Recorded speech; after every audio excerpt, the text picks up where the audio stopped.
were saying something about, coping and people have to, tap into their self-worth. Is Yeah. it something you touched on in your book? You wanna maybe expand on that a little bit more? Well, to build your self-worth, it has to do a lot with um sorry, okay. It had to deal with like I started building my self-worth by, after all I've tried to fit in. Like you find yourself that all your efforts trying to fit in, sincerely, 80% is just waste. Yeah. Yeah, 80% is waste. And switch coding out sense sometimes. When you stay in a place for too long, you find that some comes in naturally. You speak it naturally. You wouldn't even know when you put in those words. Right. Stuff. But when you keep on forcing yourself, you find out that you're putting so much effort in trying to be seen Yeah. or trying to fit in. And that's where you find yourself when it's not working out, you start feeling depressed or some sort of that. Now I started building my self-confidence when I met different set of people. Like what I recommend most is people going out. Like Yeah. you need to go out. You need to Mm. go to places. And I never knew about this till I worked in the biggest long-term care facility here, where I was surprised to see the number of Black people there. Mm. I was so happy. So when I saw them, I saw this guy from my tribe, from an Igbo guy. He's a nurse. Okay. This guy, the very day I introduced myself to this guy, and he he knew where I was coming from. He stopped speaking English to me. And this guy is so loud. Jesus Christ. He will see me from the end of the hallway. He will shout my name, Kelechi. And I see him speak in Igbo. I'm like, oh my God, Jesus. So he's unapologetically himself. Like he owes nobody no apology for it. Mm. So I started hanging out with him. Then I met other people, and we started going out. The first time I didn't even know there was a club in Thunder Bay. Then I started going to the club in Thunder Bay. I started going to a lot of the eateries. And when you keep going to the eateries, when you keep going out, hanging out, where that's predominantly the locals. Mm. When you keep going to those kind of places, sitting there, observing them, understanding them, you start building your level of self-confidence. You Mm. start asking yourself, am I really doing this for them? Mm. It's how can I do it for myself? Mm. And because I saw other Black people who have this level of confidence that is so high that they don't care. Like, I'll use the word, they don't care. They don't want to know what other people think. Like, they use their accent. They don't switch up any accent.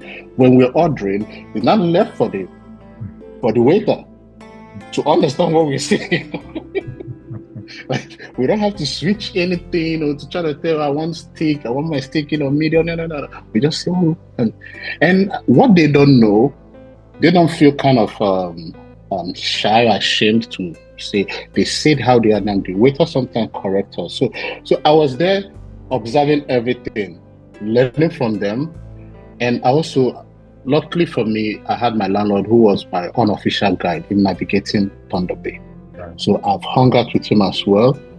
I've been in their space, so I kind of start understanding them. And with him, he keep telling me, like he knows, like he hasn't traveled to Nigeria, but this guy is he's exposed, like to get to that.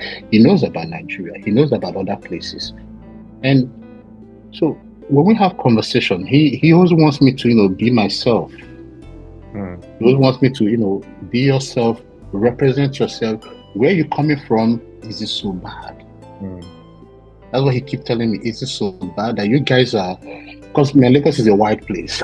Mm. You guys are this, you guys are that. He keeps praising where I'm from. So I started understanding that I think it's high time I stop and start being myself. But how do I do this? I started learning from them. I started documenting it, and I started adjusting to it. And above all, man, I started representing myself, self-acceptance. Like I started accepting myself the way I am. Yes, yes, yes, yes.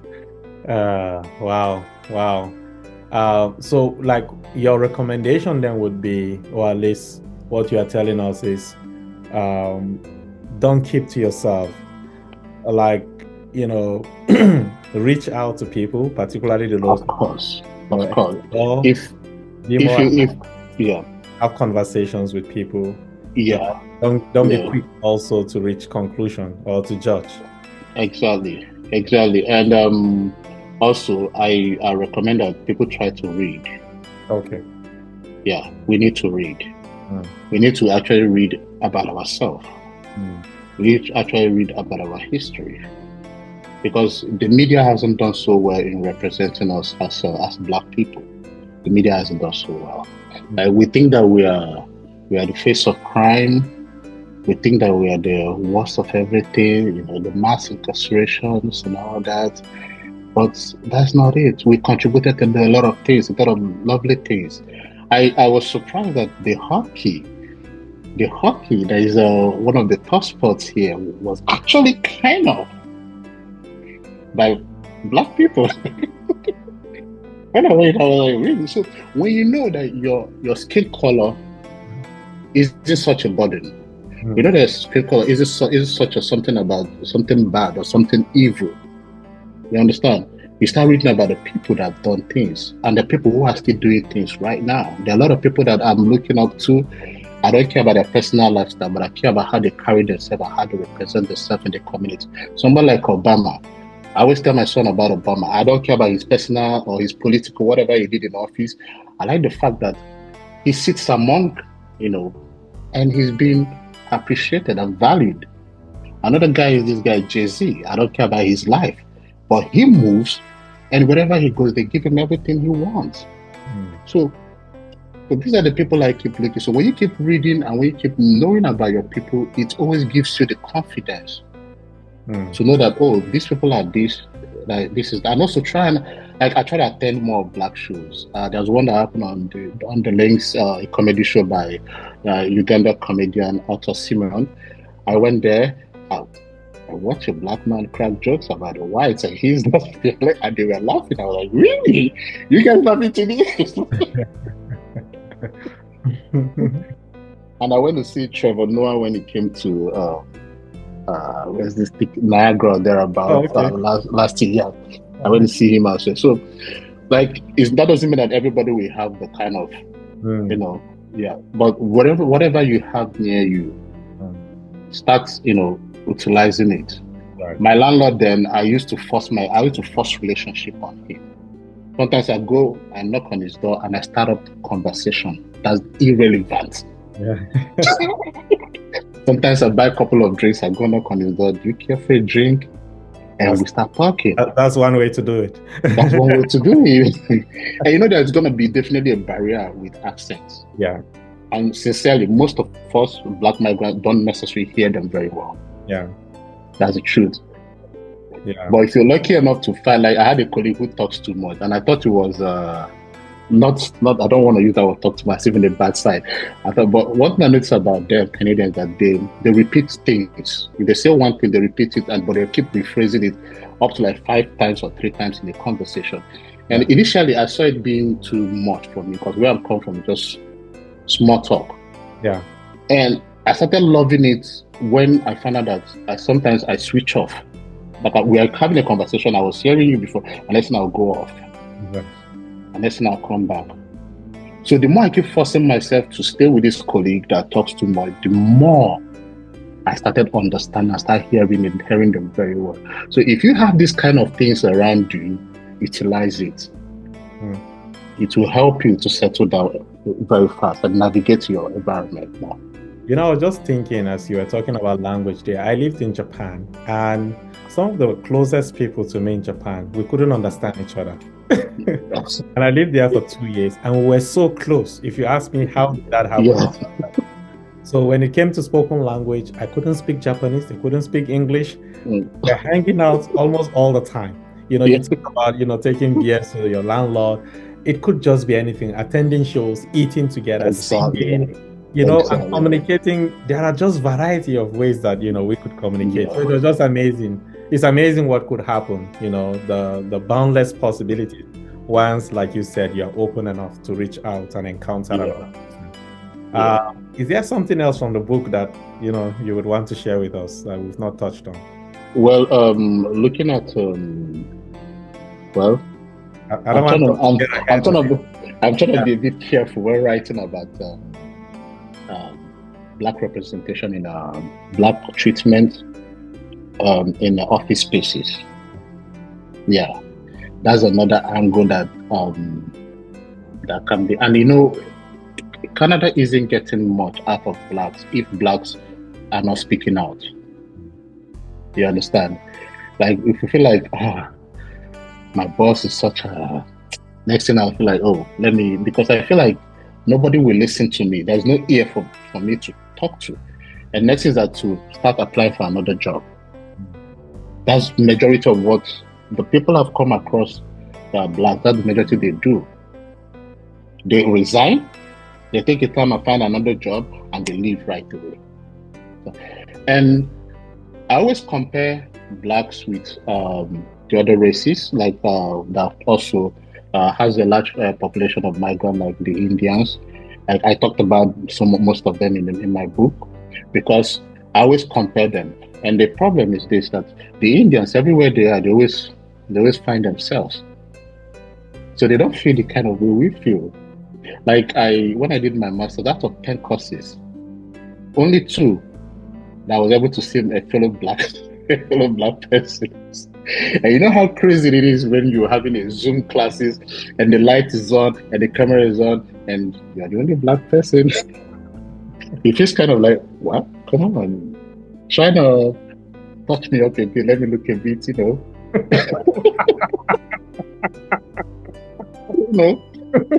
But the unfortunate is that this Zoom thing, these cameras, man, they're not gonna help you. They're gonna show you who you are, exactly what you are. So this is another question I was say: if this Zoom camera can't change me, why am I trying to change up? you know. So and another thing is that the judgment, like sometimes you're being judged without even nobody has heard, and you're being judged. Now let me give you an instance. It must have happened to you. Like I feel this one is more common when you go into grocery stores, pharmaceutical shops. Sometimes you start noticing movement around you. You start noticing somebody arranging the already arranged shelf. And when you turn, the person moves away. And then when you look, you see the blue shirt with the badge, you know, the light hitting on the badge. And you find out the security person is actually following you because you're already being judged that you're going to shoplift and you're here to steal. You understand? And this has made me that when I go to premium good stores, high class restaurants, it's the same thing. And when I'm walking around in those premium good stores, I always have to keep my hand like this so that you see that my hands are out. I'm not stealing anything. You try not. You're already being judged by the security man following you up and down. You feel footsteps slowing you down the aisle. And this is where the comparison comes in, because majority of those security personnel are of Asian descent. You understand? So now you don't ask yourself, these guys, they are also facing the same kind of, the same kind of treatment, marginalization we're going through. Why are they then, trying to do it on us? So that's where I keep asking myself that question. So is it that do their training include, when you see a black person, follow the person, they have the possibility of stealing? You understand? So I keep asking myself that. I keep, wondering why they had to do that. And in real sense, when you go through the statistics in Canada, you find out that blacks have mostly been misrepresented in terms of crime.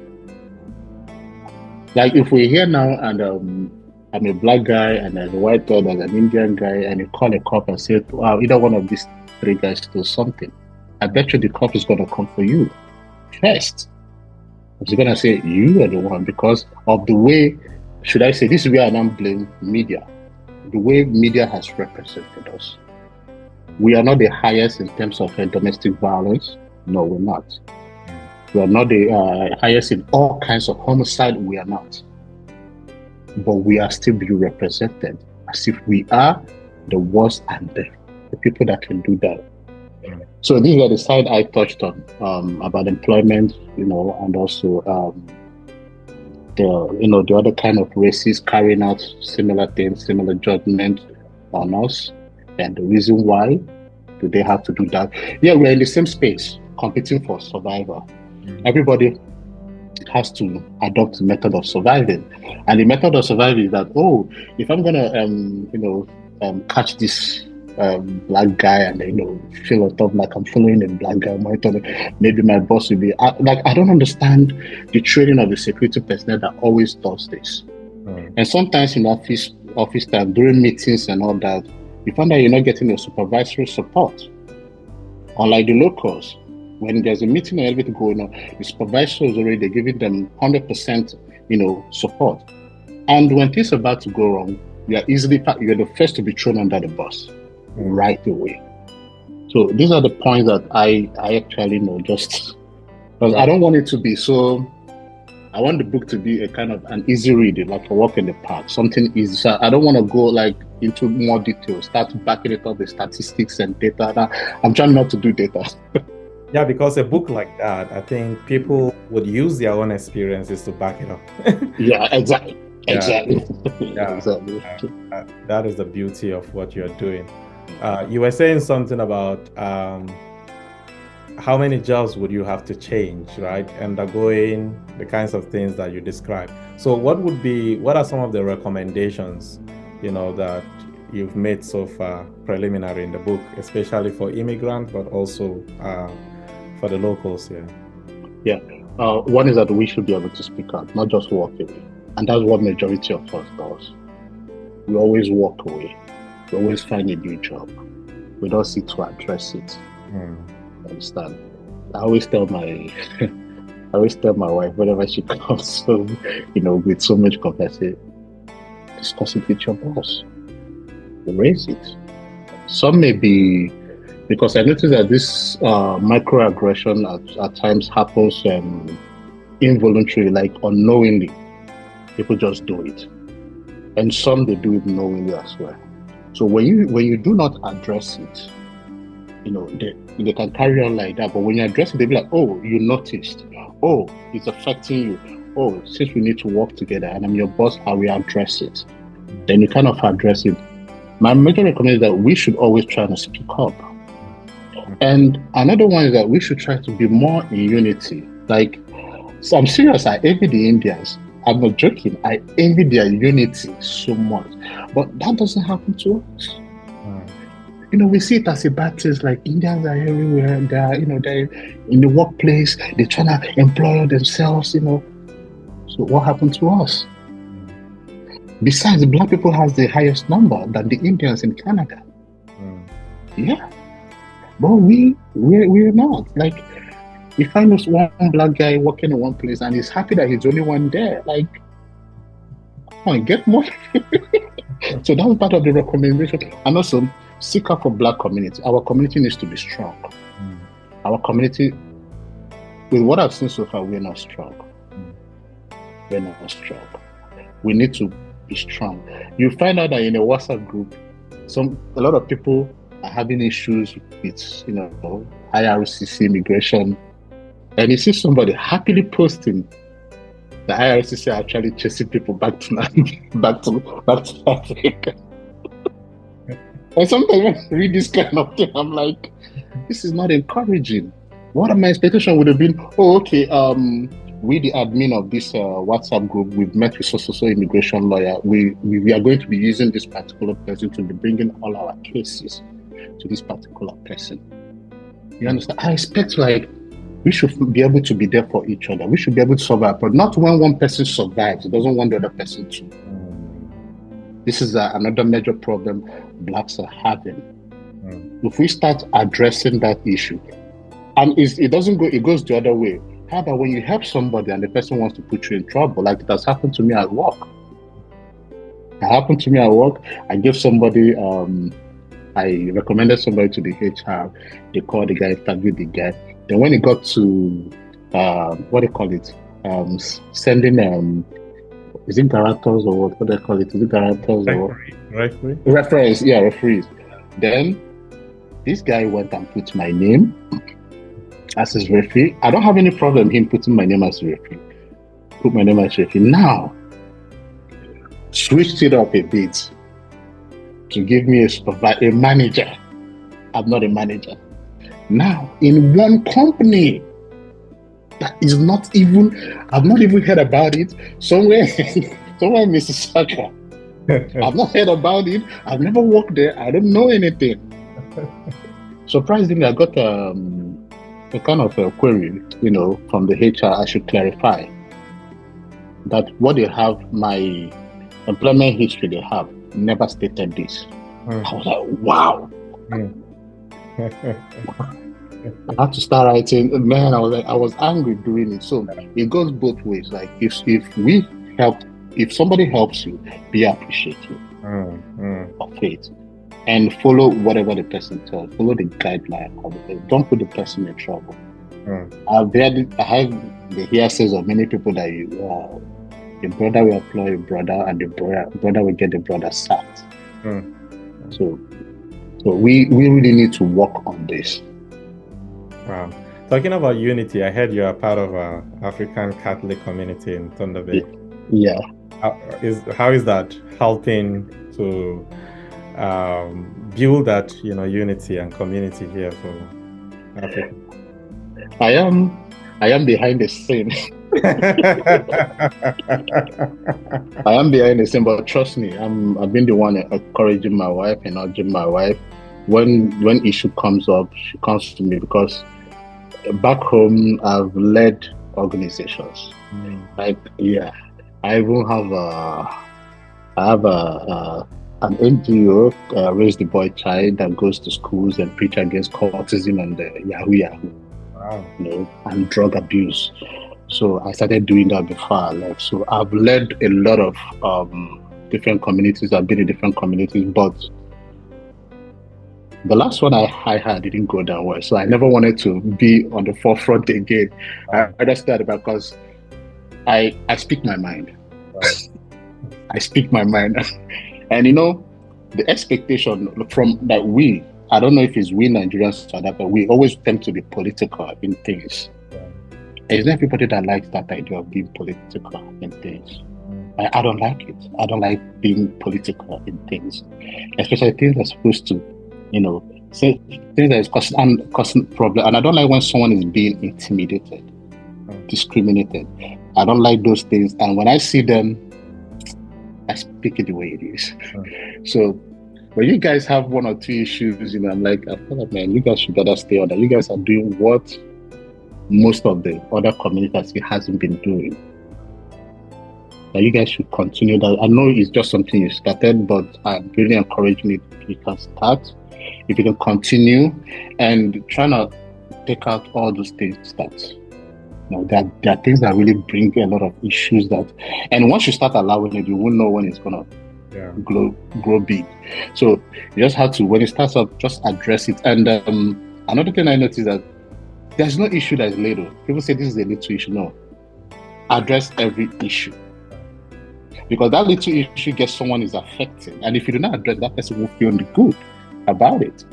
So address every issue, and we don't reprimand. We should not use that word. We don't say we don't point finger. You are wrong.